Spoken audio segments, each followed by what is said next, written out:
अगर एक कौम का कोई फर्द गुनाह करे तो पूरी कौम को उस पर गौर करना चाहिए। समाज की किसी बेटी की इज्जत लूटी जाए तो पूरे समाज को बैठकर गौर करना चाहिए कि ऐसा हुआ क्यों, या कुछ भी हो। अल मुस्लिम का जसदिन वाहिदिन, टोटल मुसलमान एक जिस्म के मानिंद है। आज दुनियावी लेवल पर मुसलमान एक प्लेटफॉर्म पर है। दुनियावी लेवल तो छोड़िए जनाब, हम स्टेट लेवल पर, सूबाई सतह पर, गांव लेवल पर एक नहीं है। आपकी ये बस्ती है, इसमें अगर मुसलमानों के 100 घर हैं तो वो मुसलमान अपनी मजहबी एतबार से या दीनी या दुनियावी एतबार से भी एक प्लेटफॉर्म पर नहीं है। 5-10 घर, 5-10 लोग उधर हैं, 15-20 लोग उधर हैं, यूनिटी नहीं। कोई एक बात हो तो उस पर सब मुत्तहिद हो जाएं, मुत्तफिक हो जाएं, नहीं, ऐसा नहीं। अलग अलग राय और अलग अलग सोच और अलग अलग मेहनतें भी होती है, और जिसकी वजह से कौम को जो फायदा पहुंचना चाहिए समाज में, सोसाइटी में, फिर कौम को वो फायदा नहीं हुआ करता है। मैं क्यों कह रहा हूं ये बात, दावे के साथ कह रहा हूं। सरजमीन अंबिया नाम सुना होगा, 7 अक्टूबर से वहां पर बम बरसाया जा रहा है। गजा पट्टी में तकरीबन 40 से 50 हजार का आंकड़ा है, जो रिकॉर्ड है, जो नेशनल मीडिया के जरिए से, प्लेटफॉर्म से बताया गया है। तकरीबन 40 से 50 हजार लोगों को शहीद कर दिया गया है। उनमें से 10 से 12 हजार तो मासूम बच्चे हैं, जिनकी उम्र 1 साल, 2 साल, 3 साल, 5 साल की उम्र तक के बच्चों को भी नहीं छोड़ा। इस वक्त होना क्या चाहिए? इस वक्त पूरे 1.5 अरब मुसलमानों को पहले, उसके बाद फिर आलमी सतह पर तमाम इंसानों को एक प्लेटफॉर्म पर आना चाहिए। तमाम मानव जाति को एक प्लेटफॉर्म पर आना चाहिए। क्या हिंदू, क्या क्रिश्चियन, क्या जैन, क्या बौद्ध, क्या मुसलमान, उस जुल्म को रोकना चाहिए, लेकिन किसी ने भी उस जुल्म को रोकने के लिए कदम नहीं बढ़ाया, किसी ने भी नहीं। बस कॉन्फ्रेंस करते रहे मीडिया में, लेटर लिखकर, ट्विटर के ऊपर में 2 लाइन लिखकर, हम इसकी घोर निंदा करते हैं, हम इसकी मजम्मत करते हैं, तुम्हारी ये बकवास ट्विटर के बंद करो। जमीनी सतह पर अमली एतबार से तुम क्या जुल्म सितम को, बुराई को रोकने का काम करते हो, वो देखने लायक होता है। ट्विटर पे कोई भी जाएगा, हम घोर निंदा करते हैं, ये बड़ा जुल्म हुआ, यह अत्याचार हुआ। तो बहरे कैफ 7 अक्टूबर से लेकर आज तक डेली वहां पर गोलियां चलती है। डेली किसी न किसी घर को जमींदोज किया जाता है। मगर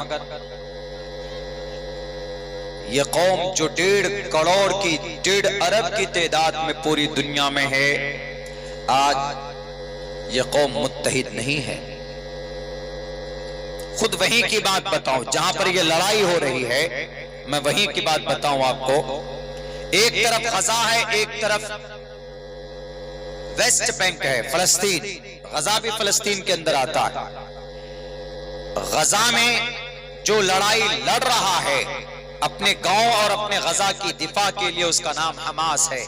और इस हमास में 5000 नौजवान हैं जो सिर्फ इसराइल के जुल्म का मुकाबला कर रहे हैं, और 5000 नौजवानों में कम से कम 2500 नौजवान हाफिज कुरान हैं। हमास वेस्ट बैंक फलस्तीन में जो तंजीम है, वहां एक दूसरी तंजीम है जिसकी हुकूमत, उसका नाम है अल फतह। दोनों के बीच में 24 का आंकड़ा है। दोनों के बीच में, दोनों एक दूसरे की मदद नहीं करते। अब जब यहीं पर बटे हुए हैं तो अल्लाह की मदद तो वहां पर भी नहीं आ सकती, क्यों तुम बटे हुए हो? अरे जब नबी के रहते हुए, सहाबा के रहते हुए अल्लाह की मदद नहीं आई, जब सहाबा मुंतशिर हो गए, कहां याद है? याद होना चाहिए हमारे नौजवानों, हमारे मुसलमानों, कलमा पढ़ने वाले भाइयों। एक वक्त था, एक तलवार की आवाज, एक अल्लाह के कलिमे की सदा पर पूरी कौम एक प्लेटफॉर्म पर खड़ी होती थी और दुनियाए कुफरिस्तान को और दुनियाए जालिम को आवाज देती थी कि तुम्हारे माँ ने दूध पिलाया है तो आओ मैदान में मुकाबले के लिए। हिम्मत नहीं होती थी खड़े होने की। लेकिन वहीं पर 1.5 साल के बाद एक मौका ऐसा आया कि एक बहुत बड़ी जंग लड़ी गई। उस जंग का नाम जंग उहद है।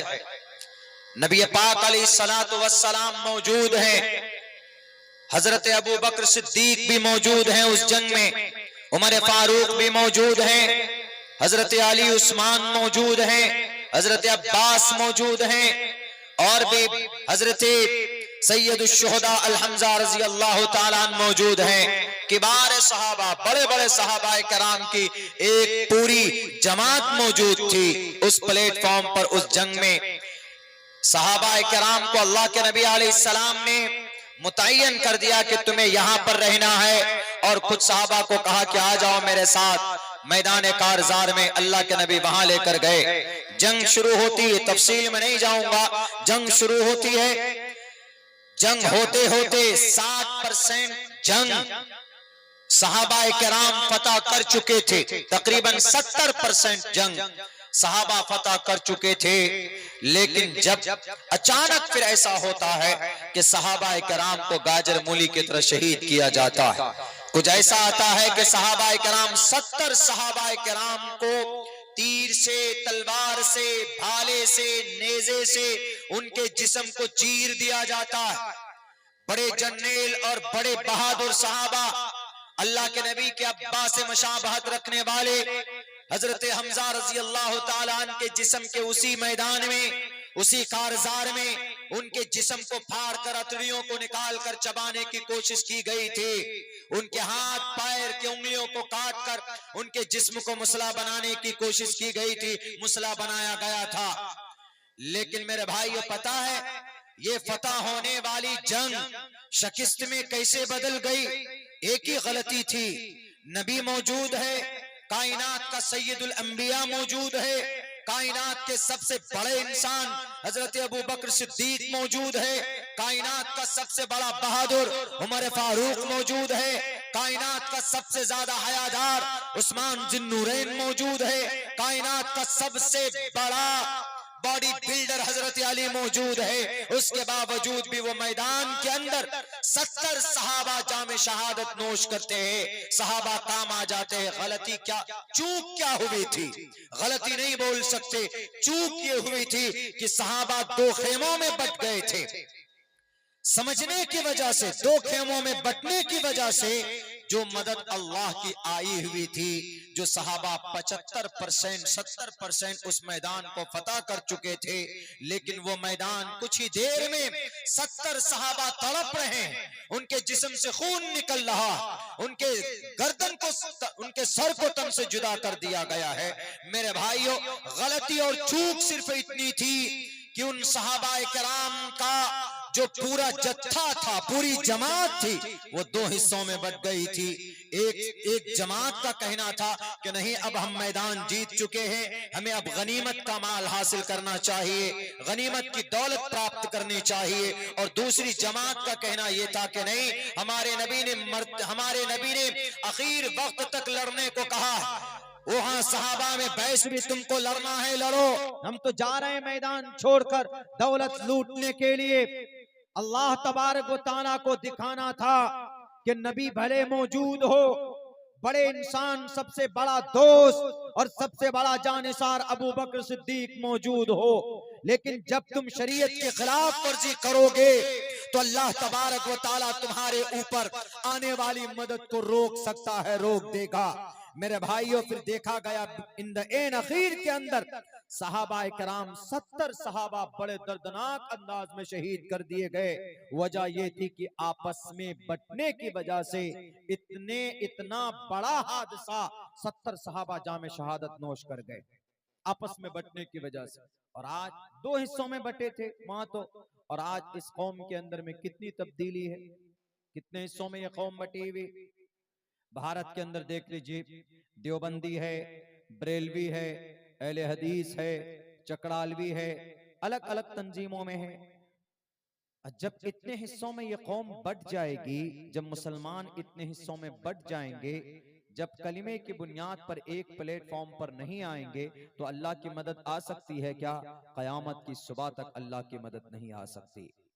खिलाफ वर्जी तो हम कर ही रहे हैं शरीयत के। अल्लाह कहता है कि सूद मत खाओ, कुरान में अहल्लल्लाहुल बैअ व हर्रमर रिबा, सूद को हराम करार दिया गया। सबसे ज्यादा आज हमारे, मैं नाम नहीं लूंगा, मेरे स्कूल का एक टीचर, मैं ऑफिस में था, अपनी लैपटॉप में किताब वगैरह कुछ देख रहा था, तो एक टीचर मीटिंग के बाद में, स्कूल की आज मीटिंग, थर्सडे को, हर जुमेरात को हमारे स्कूल की मीटिंग होती, हमारा टीचर एक आया लास्ट में, बिल्कुल मुंह बना के बोला, मौलाना मैं अपनी ससुराल में रहता हूं, मेरे पास घर नहीं है,